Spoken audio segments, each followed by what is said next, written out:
10 minutes. Le podcast des Français dans le monde. Françaisdanslemonde.fr. Eh bien, en direct de Montreuil, mesdames et messieurs, on part retrouver Princesse Erika. Bonjour à tous et merci de me recevoir, Gauthier. C'est un plaisir. Je suis très content d'échanger avec toi.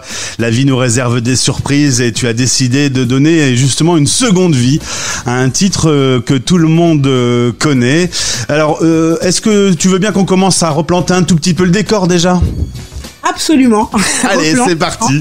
Tu es né à Paris, tes parents sont camerounais et une famille de musiciens comme tout le monde a tendance un petit peu à chantouiller, hein. Tout le monde a tendance à gratouiller, chantouiller, compositonner. Enfin, tu vois, tout le monde aime bien.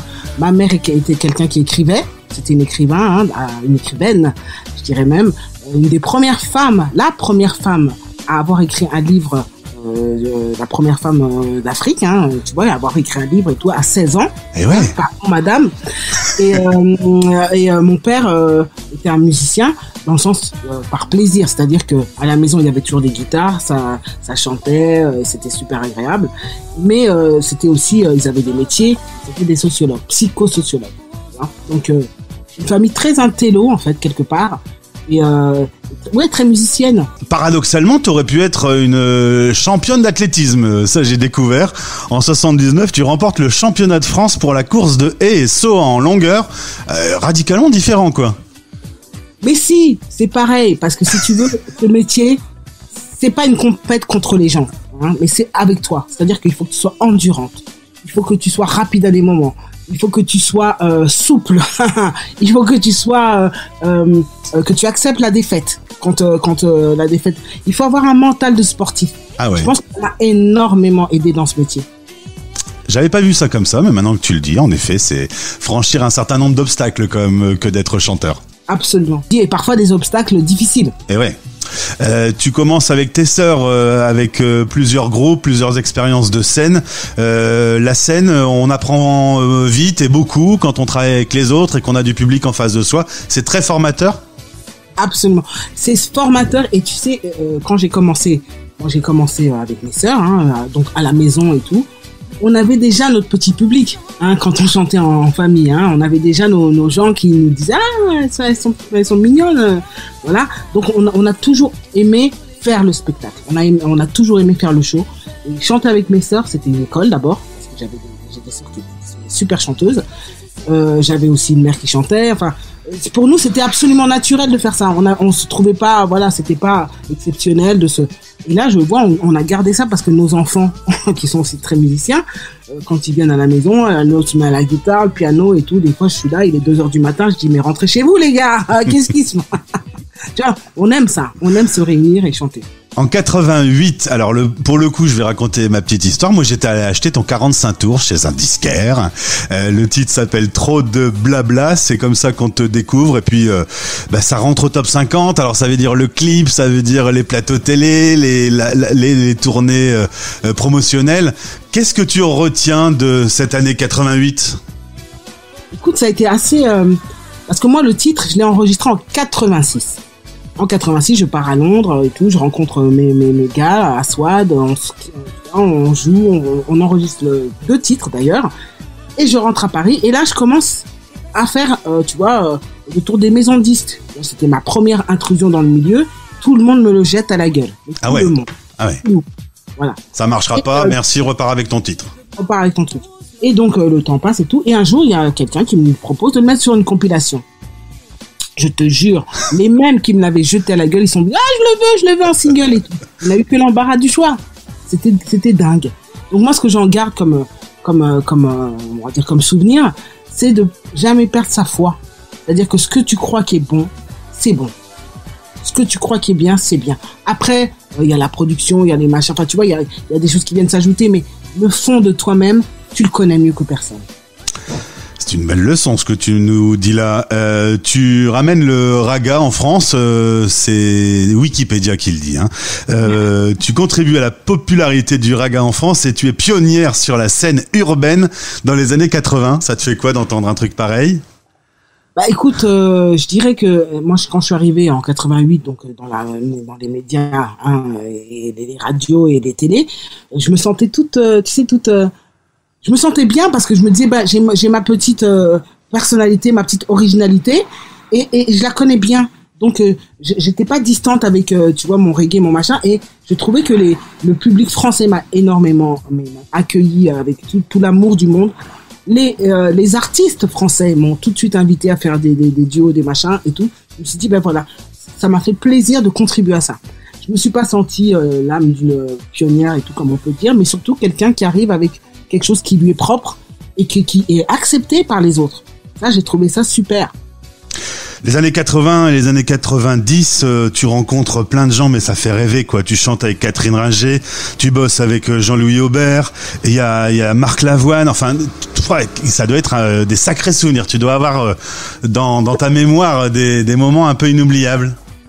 Écoute, avec Marc, c'était particulier parce que Marc, je l'ai rencontré avant Trop de Blabla. C'est-à-dire que Marc, il était réalisateur de projet pour son producteur. Et puis, ils nous ont appelés pour faire des chœurs pour Patty Lane sur Déshabillez-moi. Déshabillez-moi en reggae. Donc, on est arrivé. Et comme on est arrivé, j'ai commencé à, tu vois, bon, ben là, après, j'ai été enregistré Trop de Blabla, on est restés proches, quoi. Et il écoutait, il disait à Pierre Alain, son producteur, Pierre Alain, il faut que tu sortes ce truc et tout. Il était à fond derrière moi. Et c'est une des personnes dans ce milieu que j'aime toujours pour ça. Parce que lui, il m'a connu avant. Et qu'il m'a encouragé. Et que voilà. Et après, évidemment, donc, il m'a appelé pour faire un duo parce que c'était normal. Ouais. Mais avant tout ça, il avait déjà fait tout ça. Et pour moi, c'est un être exceptionnel. Hein. En 96, il y a Faut que je travaille. Ça peut prendre le temps de vie entière. Yeah. Ça suffit, c'est que c'est fini. Alors, faut que tu travailles. On se rend compte que quand même, les années passent. On a moins entendu Princesse Erika depuis. Alors, il faut que tu travailles, Princesse. Ben, je travaille là. Alors après, il y a ce qu'on appelle les tubes, hein, que tu connais. Faut que je travaille, c'est ma vie, Trop de Blabla, etc. Et puis il y a les albums, parce que j'ai quand même pas rien fait. J'ai fait des albums. Là, je suis en train de préparer un nouvel album.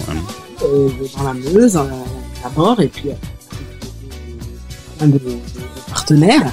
Et on travaille sérieusement pour justement arriver avec quelque chose qui soit irréfutable, tu vois. On prend du temps. Entre-temps, j'ai quand même fait du théâtre, j'ai fait de la radio, j'ai fait du cinéma, j'ai fait des séries. J'ai bossé, gars. J'ai bossé grave. Eh ben, très bien. C'est l'essence. Attention, je surveille.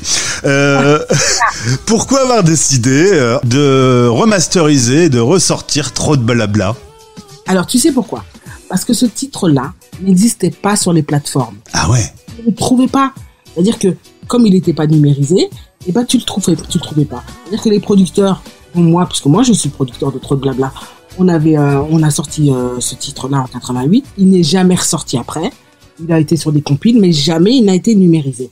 Donc, je me suis dit que si tu ne l'as pas acheté comme toi, ou si tu regardes le clip, enfin, à moins de regarder le clip, tu vois, voilà, tu ne l'as pas dans tes playlists. Et j'ai trouvé que pour les gens qui m'aimaient, c'était quand même la moindre des choses de leur donner. Donc, on l'a numérisé, on l'a remasterisé, et le voici. C'est vraiment pour les gens qui m'aiment, parce qu'il n'est même pas à la vente. Tu vois, c'est vraiment juste pour que les gens puissent la voir et l'écouter chez eux, tranquille. Princesse Erika, sacré nom d'artiste quand même. C'est quoi cette histoire de princesse, en vrai? Tu connais pas? Bah non, mais dis-moi, parce que t'es une vraie princesse. Parce que sinon, je dis vous, hein. Bah, tu peux me dire vous si tu veux. Ah, zut! C'est maintenant que tu le dis! Non, en fait, c'est-à-dire que la vraie princesse, c'est ma mère.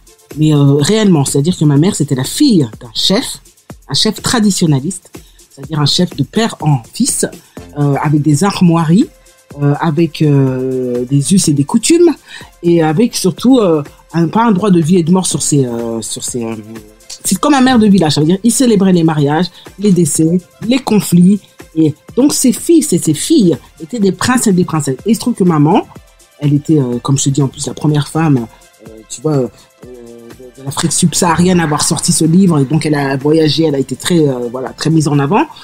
Donc on l'appelait princesse. Mais c'était une réalité. Mais elle, après, bon, elle est venue, elle s'est installée en France et elle a fait ses enfants. Et Et donc, elle a perdu le titre d'une certaine manière. Ouais. Donc, moi, quand j'ai commencé à faire du reggae, il y avait aussi tout ce truc, tu vois, Prince Farai, Queen Omega. Enfin, tu vois, il y avait plein de gens qui avaient des noms comme ça un peu. Et je me suis dit, mais moi, princesse, ça serait vrai. Parce que je suis la fille d'une princesse, donc je peux prendre le titre. J'ai été demandé à ma mère. Elle m'a dit, vas-y, fais. Eh bien, chère princesse, veuillez accepter toutes mes plus plates excuses. Je ne vous ai pas vouvoyé. Je me courbe devant vous et très heureux. Il y avait quand même un truc très marrant quand j'étais petite. Quand je voyais des gens venir à la maison, je voyais que quand ils parlaient à maman, ils se couvraient la bouche comme ça. Tu vois, ils lui parlaient comme ça. Tu vois, quand ils venaient du village ou qu'ils venaient vraiment de... Pas les potes, hein, mais...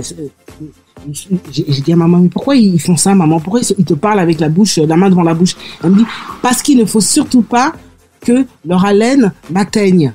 Je dis, oh là là! C'était déjà très pro-Covid, hein, finalement. Pour Covid.